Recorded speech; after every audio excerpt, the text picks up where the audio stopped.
It's like a head in hands moment, isn't it? It's just the worst thing. That's exactly. I spent the whole film just like bundled up on the sofa, like, oh my god, this is just so awful. So we're talking about The Coffee Table, which is probably one of the most talked about horrors this year, apart from Longlegs, which we've both seen. Dan is here from Nancy Boys. How are you, Dan? I'm good, thank you very much, Phil. Thanks for having me back. It's been a while. And yeah, delighted to have given me two good films to get my teeth into, which I like. I actually have opinions on these, so that's often a rarity. So no, thanks for having me. I urge everyone to check out Nancy Boys, your YouTube channel. Tell us about what's going on there at the moment.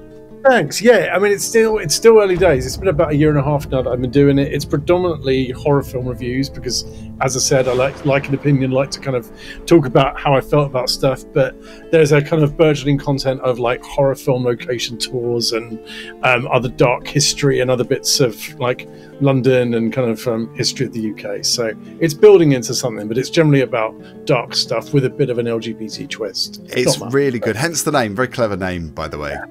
Thanks. That's my Heather Langenkamp tribute. So. The on-location stuff is really interesting. So everyone that is watching this that is into horror, I mean, actually, it's not just about horror because there's other stuff as well, but it is obviously horror themed. Well, yeah, this is the joy of it being an LGBT horror channel is because I can kind of do my own thing and not be too bound by it. So one thing I haven't finished yet that's coming up is actually an Ab Fab location tour.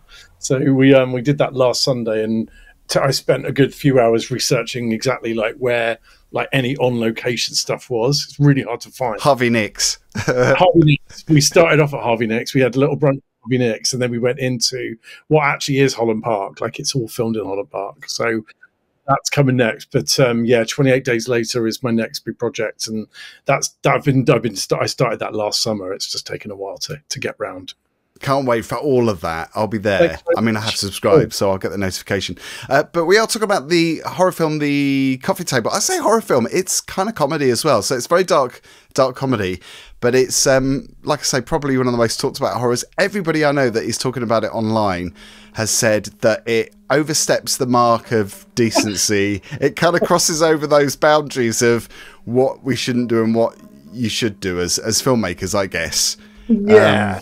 I kind of know where they're coming from on that. I mean, I don't know how much we're spoiling. We're not spoiling anything. It's really difficult, isn't it, to talk about it without actually saying what that horrific thing is.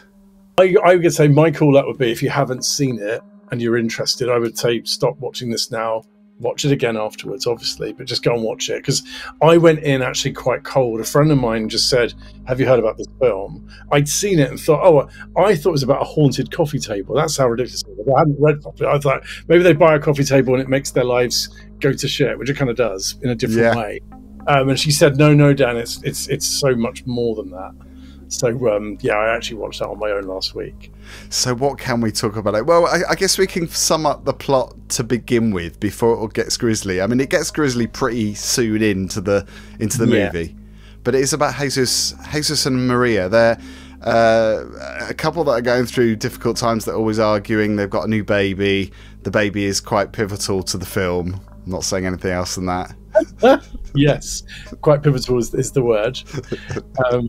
And yeah, and as you say, I mean, it's not long. I mean, it's sort of like 20 minutes in before it escalates pretty quickly. We can only say so much without completely spoiling it. Although I have to say, going into this film, you didn't know anything about it. I did. I knew what was going to happen. So maybe that's why I wasn't so shocked, because we were discussing this before I started recording, and you said you were really shocked by it, and I wasn't. And I don't know whether that makes me really heartless, because it's one of those things that obviously is quite a taboo subject. What happens is quite weird because it is still shocking. Yeah. The actual act is shocking, but how they handle it as filmmakers. I don't know. This is a thing. I mean, I've been a horror fan since I was a kid, and obviously when you're younger, the idea of horror is different. So it's all about monsters. It's all about the thing under your bed. I think with this felt much more of a scenario where I'm like, that could happen, and actually the horror is that sense of God. What would I do, and how would I feel if that happened to me? And it's very much like more like real life horror.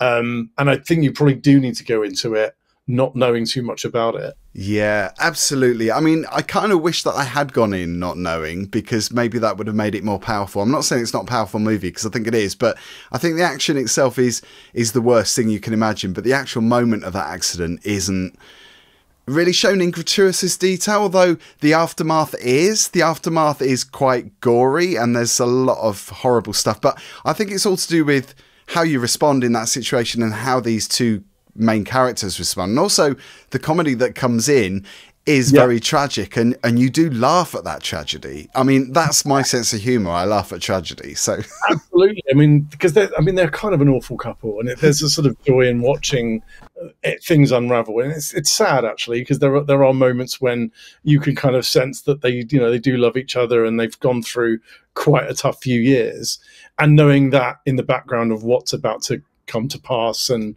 the fact that she spends most of the film completely unaware of what's actually happened, it's a very tragic little film. Actually, it's very sad. It's like Abigail's Party that came out in the the Mike Leigh TV film, which came out, and that is very tragic, and obviously something bad happens in that, but the way that the characters behave makes you lol. I mean, I was lolling quite a few times in this film. I probably shouldn't have been, but I suppose it is a comedy as well, so maybe I should. Well, I read that in the reviews, actually. A lot of people were saying, this is a comedy? This is billed as a dark comedy? I'm like, well, yeah, it kind of is. Like, it is morbidly funny. And the relationship, though, the two main characters have is good. There's the little girl, sort of neighbor character, who brings a very weird, like, angle to the whole film. Oh, my God. And I love how they just didn't wrap that up at all. It was just like, let's traumatize.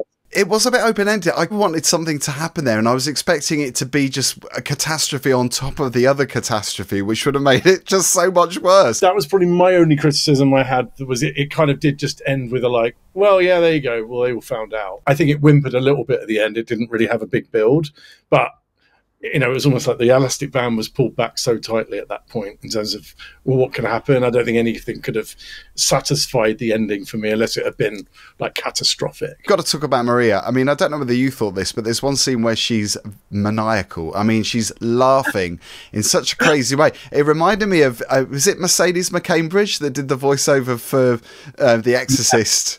That really guttural, like, she had like eggs and other things down her throat to give that noise. And I mean, she was awful in that scene, and like that. I don't know, that's maybe the bit where you just think, all right, go and find out what happened. Maybe my sympathies are not with you, but actually, as it went on, she did start to redeem herself. You do sense that he's starting to realize actually how much he's going to lose, and I think it does tug on the heartstrings. I mean, you mentioned the emotional aspect of it, which because you do feel for them, because they are a couple that are going through like terrible times, and it's a dysfunctional unit really, but you do think that there's light at the end of the tunnel. But then of course with what happens, I mean, it couldn't get any worse. No, I mean, that's the thing. You just kind of know there cannot be light, and there can be no twist where you're like, oh, that's not what I thought was going to happen.